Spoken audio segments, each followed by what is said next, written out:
और प्राचीन जंगलों के बीच बसे एक राज्य में एक राजा और रानी रहते थे जो कई वर्षों से एक बच्चे की इच्छा रखते थे। आखिरकार उनकी इच्छा थी जब एक सुंदर बच्ची का जन्म हुआ। उन्होंने उसका नाम एलिस रखा, जिसका अर्थ है महान, क्योंकि वह उनके जीवन में रोशनी और खुशी लेकर आई। राजकुमारी एलिस के जन्म का जश्न मनाने के लिए राजा और रानी ने एक शानदार दावत का आयोजन किया। राज्य के सभी कोनों से रईसों और किसानों को समान रूप से आमंत्रित किया गया था। रात भर संगीत, नृत्य और दावतें होती रही। नवजात राजकुमारी को उपहार देकर आशीर्वाद देने के लिए दूर देशों से 3 बुद्धिमान परियों को भी आमंत्रित किया गया था। पहली परी ने एलिस को सुंदरता का उपहार दिया, जिससे यह सुनिश्चित हुआ कि वह बड़ी होकर पूरे देश में सबसे सुंदर युवती बनेगी। दूसरी परी ने उसे दयालुता का उपहार दिया, जिससे उसका दिल दूसरों के लिए करुणा से भर गया। लेकिन जैसे ही तीसरी परी अपना उपहार देने ही वाली थी, दावत में एक बिन बुलाया मेहमान आ गया, एक दुष्ट परी जिसे आमंत्रित नहीं किया गया था। इस बात से क्रोधित होकर दुष्ट परी ने एलिस को शाप दिया, तुम्हारे 16वें जन्मदिन पर तुम चरखे की धुरी पर अपनी उंगली चुभावोगी और मर जाओगी, उसने घोषणा की।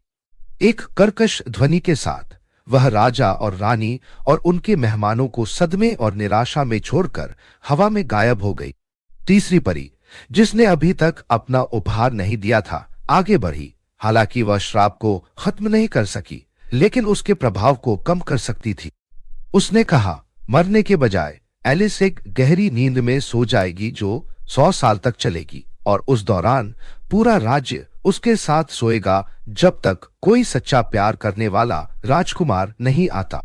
अपनी प्यारी बेटी की रक्षा के लिए दृढ़ संकल्पित राजा और रानी ने राज्य में सभी चरखों को नष्ट करने का आदेश दिया। उन्होंने किसी को भी सूत काटने से मना किया।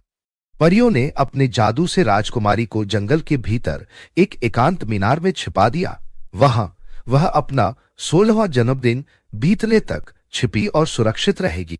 साल तेजी से बीत गए और राजकुमारी एलिस एक सुंदर और दयालु युवा युवती बन गई। वह उस श्राप से अनजान थी जो जन्म के समय उस पर लगाया गया। परियों ने उसे प्रकृति, संगीत और कला के चमत्कारों के बारे में सिखाते हुए टावर में पाला। एलिस की हंसी से वातावरण गूंज उठा और उसकी दयालुता ने उन सभी के दिलों को छू लिया जो उसे जानते थे। अपने 16वें जन्मदिन की पूर्व संध्या पर एलिस को अपने दिल में एक अजीब सी बेचैनी महसूस हुई। वह टावर की दीवारों से परे जंगल में छिपे राज्य को देखने की इच्छा रखती थी। एक बूढ़ी औरत का भेष बनाकर दुष्ट परी जंगल में चली गई। वहां उसकी नजर उस टावर पर पड़ी जहां एलिस छिपी हुई थी। अपने काले जादू का उपयोग करके उसने राजकुमारी को एक कमरे में बुलाया जहां धूल भरे कपड़े के नीचे एक चरखा छिपा हुआ था। अजीब यंत्रणा से उत्सुक होकर एलिस चरखे के पास पहुंची। जैसे ही उसने उसे छूने के लिए हाथ बढ़ाया, दुष्ट परी का श्राप पूरा हो गया। एलिस ने धुरी पर अपनी उंगली चुभाई और गहरी मंत्रमुग्ध नींद में सो गई। परियां उसके जादू से सतर्क होकर टावर की ओर दौड़ी, लेकिन तब तक बहुत देर हो चुकी थी। एलिस की रक्षा करने में उनकी विफलता से निराश होकर परियों ने पूरे राज्य पर एक शक्तिशाली जादू कर दिया। महल के चारों ओर कांटों का घना जंगल उगाया था जो इसे बाहरी दुनिया से बचाता था। वहां एलिस और उसके लोग 100 साल तक बिना किसी रुकावट के सोते रहे, उस दिन का इंतजार करते रहे जब सच्चा प्यार राजकुमारी को जगाएगा। साल दशकों में और दशक सदी में बदल गए। राज्य समय के साथ लुप्त हो गया, एक भूली हुई कहानी जो केवल सबसे पुरानी कहानियों में फुसफुसाती थी। फिर भी किंवदंतियों में सहने का एक तरीका होता है, और ऐसा ही हुआ कि लुइस नाम के एक बहादुर युवा राजकुमार ने मंत्रमुग्ध महल के भीतर छिपी सोई हुई सुंदरता के बारे में सुना।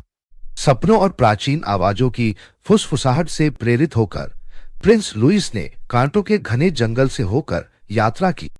परियों के आशीर्वाद से, जिन्होंने उसे तलवार और ढाल उपहार में दी थी, वह उलझी लताओं के बीच से तब तक लड़ता रहा जब तक कि वह महल के द्वार तक नहीं पहुंच गया। अंदर उसने महल को सन्नाटे और अंधेरे में डूबा हुआ पाया। दीवारों पर मकड़ी के जाले लटके हुए थे और हर सतह धूल से ढकी हुई थी। जैसे ही वह सबसे ऊंचे टावर पर घुमावदार सीढ़ियां चढ़ गया, उसका दिल भय और आशा दोनों से धड़क उठा। आखिरकार वह उस कक्ष में पहुंच गया जहां एलिस सो रही थी। उसकी सुंदरता समय बीतने के साथ कम नहीं हुई थी। वह एलिस की सुंदरता से उसी पल मोहित हो गया। उसे गहरी नींद में देखकर प्रिंस लुइस आगे की ओर झुका और धीरे से उसका हाथ पकड़ा। उस पल में एक जादुई चमक ने उन्हें घेर लिया और एलिस अपनी गहरी नींद से जाग उठी। उसकी आंखें खुल गई और वह आश्चर्य और कृतज्ञता से राजकुमार की ओर देखने लगी। जैसे ही श्राप टूटा, वैसे ही वह जादू भी टूटा जिसने राज्य को नींद में बांध दिया था। महल के हर कोने से राजा और रानी, परियां और राज्य के लोग जाग उठे।